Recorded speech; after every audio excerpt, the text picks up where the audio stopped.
ilang araw na din.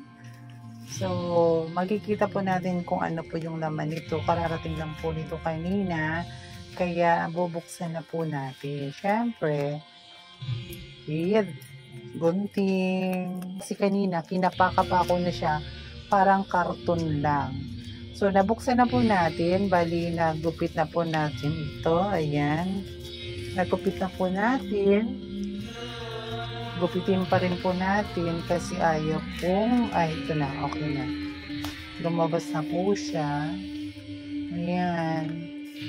So, ganito pala siya. Ayan. Ito yung kanyang parang tripod. Tapos, ito po yung multifunction cellphone lens. Ayan, kung makikita po natin ito dito. Ayan. So, titingnan po natin yung loob. Kung ano po yung nakalagay. Ito, ano to? Ayan.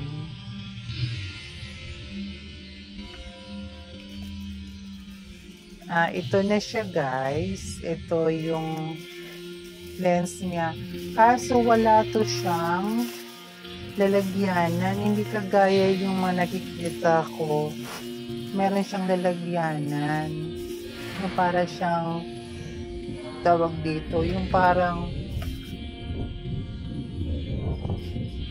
para siyang lalagyanan ng drone.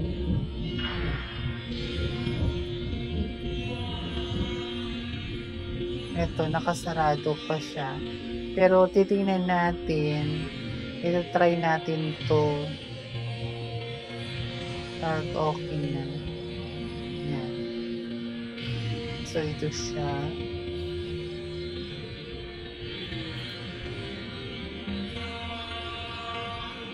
Ayan.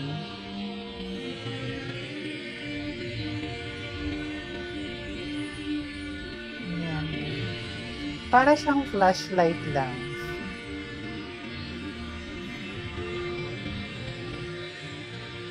May adjust, ano siya, pwede siyang, pasensya na po. Ay.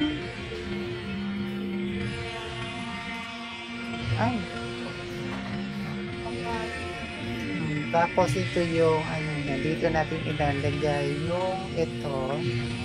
Tapos ito yung natin sa cellphone. Tapos yan, pag ganun. Pwede ka nang kumuha ng video or picture pang malayuan. Makikita mo. Eto. Tapos may, para siyang kumuha ka ng salamin sa optical. Ito yung pang linis. Meron pa dito. Ito yung niya. Ito lang yung lalagyanan. Hindi kagaya yung yung marami siyang lens na meron talaga siyang lalagyanan. Pero at least may lalagyanan. So, yan. Ito po yung nabili natin po sa TikTok. Ayan. Multi-function cellphone lens. Matatry na po natin to. Ayan.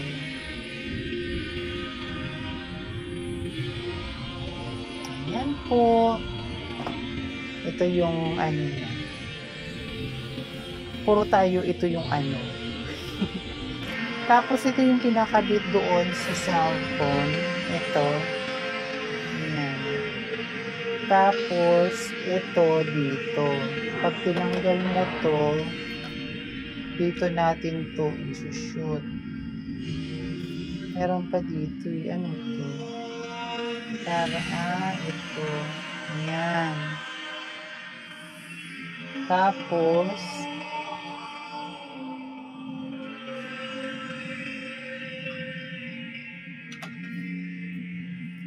so, di pa natin to alam paano gamitin. Kaya, manunood po muna tayo kung anong mga dapat gawin. So, ayan po. Ito po yung ating pong in order. Ayan, kung makikita nyo, yan po ating in order. So, thanks.